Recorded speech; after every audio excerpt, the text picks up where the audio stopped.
Students, आप लोगों ने मुझसे कहा था कि मैम नोटिस राइटिंग नहीं लिखना आ रहा है, कैसे लिखते हैं, हम लोग नहीं समझ पा रहे हैं। सो आपने कहा कि मैम प्लीज़ हेल्प करिए। तो मैंने सोचा कि आज आप लोगों को नोटिस राइटिंग पर एक वीडियो बना के आप लोगों को समझा देती हूँ कि नोटिस राइटिंग कैसे लिखा जाता है, क्या असली और सही तरीका होता है नोटिस राइटिंग लिखने का।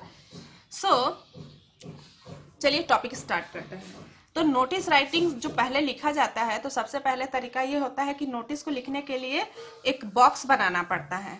सपोज दैट अभी मेरे पास स्केल नहीं है, आप प्लीज स्केल का इस्तेमाल करिएगा। अगर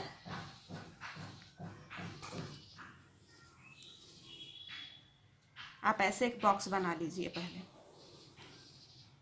अभी यहाँ मैं नीचे मार्क नहीं कर रही हूँ, अभी हम लिखने में कितना जगह या स्पेस लगेगा आई डोंट नो। सो आप भी जब लिखिएगा तो पहले नीचे वाला जगह को खाली छोड़ दीजिएगा, देन स्टार्ट। तो सबसे पहले जब हम नोटिस राइटिंग लिखेंगे, तो नोटिस राइटिंग लिखने का पहले क्या तरीका होता है कि सपोज दैट कि आपको जो क्वेश्चन दिया गया है आपको समझना होगा कि जो नोटिस राइटिंग दिया गया है वो क्लब की तरफ से दिया गया है या फिर किसी स्कूल की तरफ से दिया गया है या फिर किसी इंस्टीट्यूशन की तरफ से दिया गया है। तो आप जब क्वेश्चन पढ़ लेंगे, सपोज दैट कि आपके वेस्ट बंगाल बोर्ड के क्लास 10 की जो बुक है इसमें पेज नंबर 36 में देखिए नोटिस राइटिंग दिया हुआ है, जो क्वेश्चन नंबर 7 है, that your school is going to host the inter school district sports competition। Your school, यहाँ पे स्कूल की बात हुई है, योर स्कूल। तो आप अपने स्कूल का सबसे पहले ऊपर में सबसे पहले नाम लिखिएगा। पहले बहुत लोग हैं जो नोटिस लिख देते हैं, नोटिस आप ऊपर नहीं लिखेंगे, पहले आप स्कूल का नाम लिखिए। सपोज दैट मैं एक स्कूल का नाम लिख रही हूँ, HAHB हाई स्कूल। नाउ देखिए मैंने स्कूल का नाम लिखा है और वो भी मैंने कैपिटल लेटर में लिखा है। So you have to do this in capital letter. आप जब भी नोटिस लिखेंगे, अपने इंस्टीट्यूशन का नाम हो या अपने क्लब का नाम हो या अपने स्कूल का नाम हो, you have to write it in capital letter. This is the most important part of the notice. Okay, जब आपने ये लिख लिया तो थोड़ा सा स्पेस देकर तब यहाँ पे आप नीचे लिखेंगे नोटिस। ये भी आप कैपिटल लेटर में ही लिखेंगे। प्लीज अवॉइड स्मॉल लेटर्स, ये कैपिटल लेटर में ही लिखना है। ओके, इसके बाद हम नीचे लिखेंगे टॉपिक, मतलब किस टॉपिक पर हम नोटिस लिखने जा रहे हैं, और कोशिश करिएगा कि उस टॉपिक को भी कैपिटल लेटर्स में ही लिखना है। It gives a good impression on the reader. Okay, तो हमारा यहाँ क्या है, हमारा क्या दिया हुआ है, that your school is going to host the inter school district sports competition. That means topic है inter school district sports competition, तो हम इसको भी कैपिटल में ही लिखेंगे। थोड़ा छोटा कर दे रहे हैं, inter school district sports, inter school district sports competition.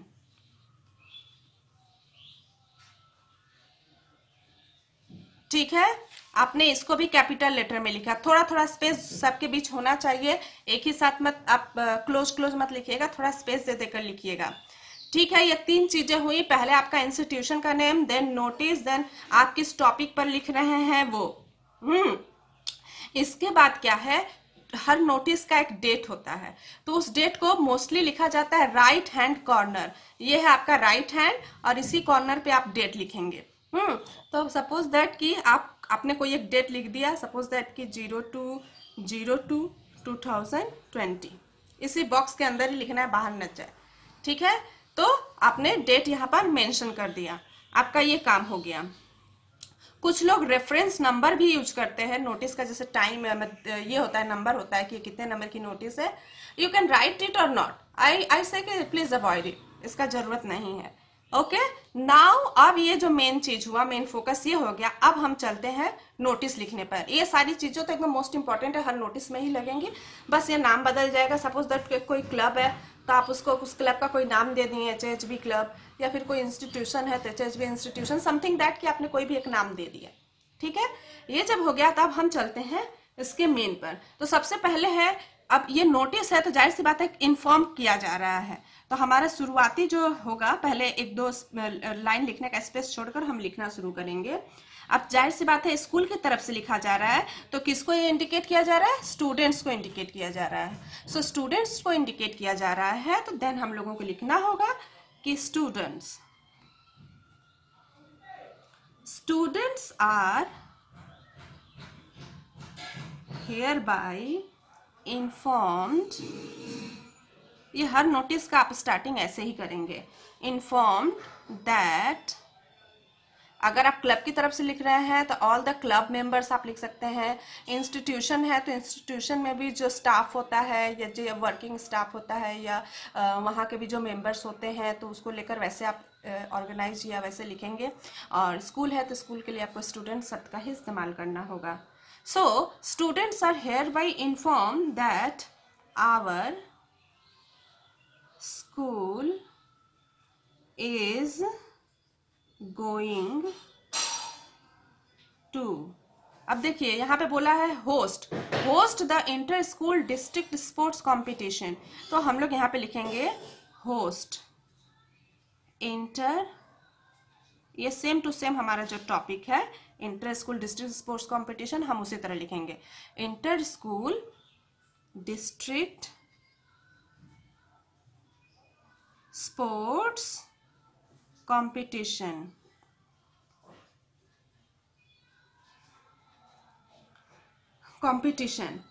हाँ, अब हमने जब लिख लिया डिस्ट्रिक्ट स्पोर्ट्स कंपटीशन, तो इसके बाद अब हमको इसमें इसके साथ मेंशन करना होगा कि ये कब हो रहा है। तो जाहिर सी बात है ये इंटर स्कूल है, बहुत सारे स्कूलों के बीच में होने वाला है, तो इसके लिए हम 2-3 दिन का टाइम दे देते हैं। सपोज दैट कि हमने जो नोटिस लिखा है, बेसिकली जो होता है नोटिस 10-15 दिन पहले या 1 वीक पहले लिखा जाता है। तो आई मस्ट से कि अगर 2 तारीख को आपने दिया है तो हम लिख देते हैं कि दैट इज 16th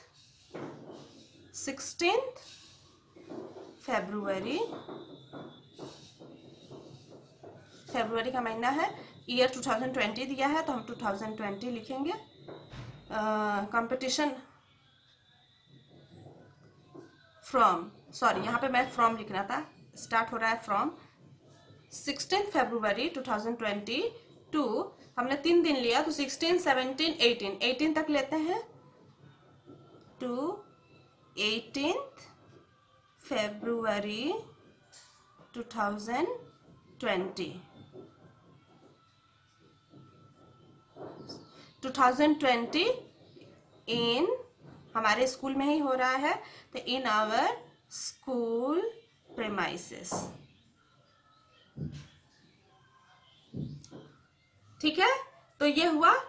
किसी भी नोटिस लिखने में आप ये चीज इस्तेमाल कर सकते हैं, बस टॉपिक बदल जाएगा। आप डेट चाहे तो डेट बदल सकते हैं। क्लब की तरफ से लिख रहे हैं तो किसी ग्राउंड का नाम दे दीजिएगा, क्योंकि क्लब के पास अपना ग्राउंड है तो ठीक है, और नहीं है तो किसी ग्राउंड में आप वो प्रोग्राम कर रहे हैं तो उस ग्राउंड का नाम दे देंगे। तो आप इस तरह से उसको ऑर्गेनाइज कर सकते हैं। अच्छा, तो ठीक है, तो जब ये हो गया, अब हमने स्कूल दिया है और ये इंटर स्कूल है, यानी अलग अलग स्कूलों से आएंगे यहाँ पे स्टूडेंट, तो हम उसको वो भी मेंशन थोड़ा सा कर देते हैं कि स्टूडेंट्स फ्रॉम डिफरेंट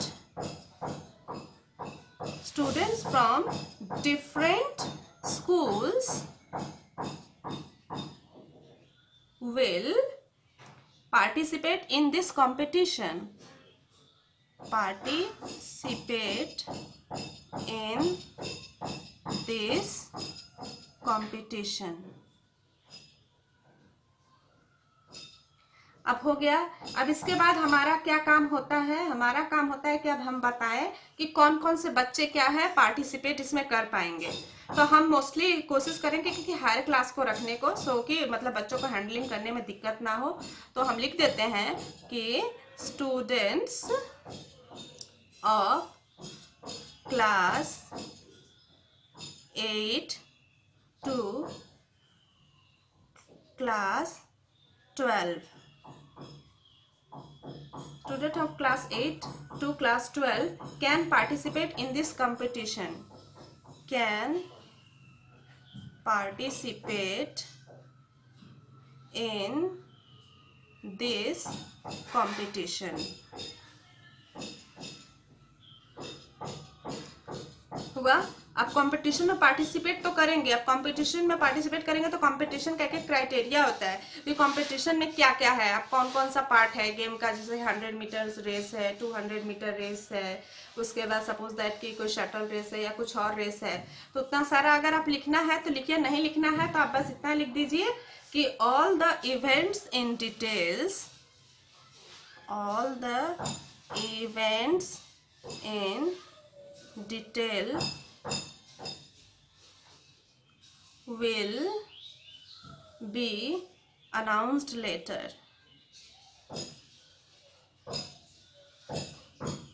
कि और इवेंट्स जो जो होंगे उस कंपटीशन में उसको हम लोग डिटेल में अच्छे से बाद में अनाउंस कर देंगे। फिलहाल तो आप लोग को नोटिस दे दी जा रही है कि ऐसा कुछ होने वाला है, तो ये हम बाद में देंगे।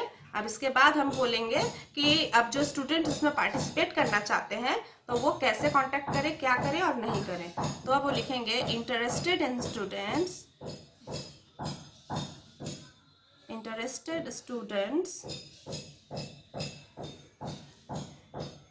are requested to submit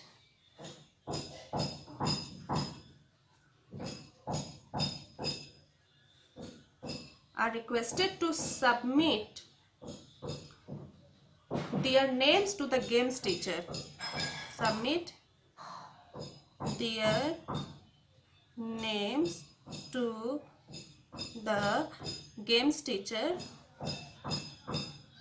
अब आपके जो गेम्स टीचर हैं उनका नाम आप तो यहाँ लिख दीजिए या फिर सिर्फ गेम्स टीचर लिख दीजिए, वो हो गया। क्योंकि स्पोर्ट्स से रिलेटेड है तो इसलिए गेम्स टीचर का नाम मैं बोल रही हूँ देने के लिए।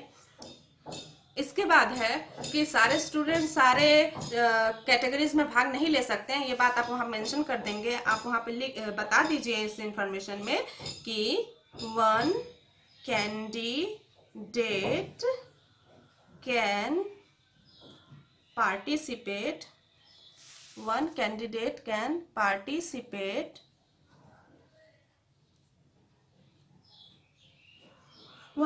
can participate maximum in 3 events. इन 2 और 3 कुछ भी हो सकता है, मैं 3 लिख दे रही हूँ। 3 इवेंट्स मतलब वो 3 से ज्यादा इवेंट्स में एक स्टूडेंट जो है भाग नहीं ले सकता है। इसके बाद अगर आप फीस अगर है तो आप बता दीजिए कितना करके फीस पड़ेगा हर किसी पर, और अगर फीस नहीं है तो आप लिख दीजिए। तो मैं नहीं लिख रही हूँ, नो फी इज रिक्वायर्ड, कोई फीस जो है उसकी जरूरत नहीं है, ठीक है। अब इसके बाद क्या है, अब इसके बाद हम इसको कंप्लीट कर रहे हैं, नोटिस को कंप्लीट कर रहे हैं। अब लिखेंगे for any further information the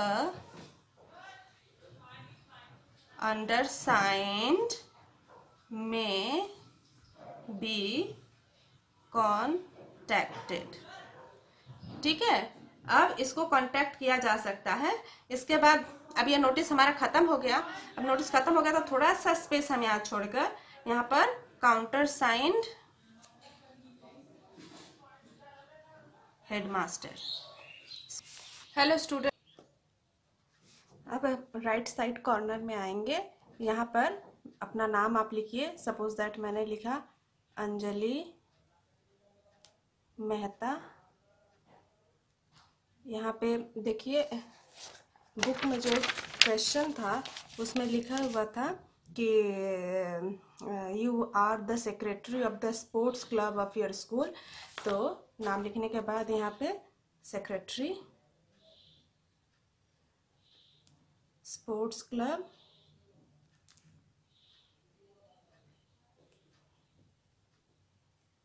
और उसके बाद स्कूल का नाम HHB हाई स्कूल।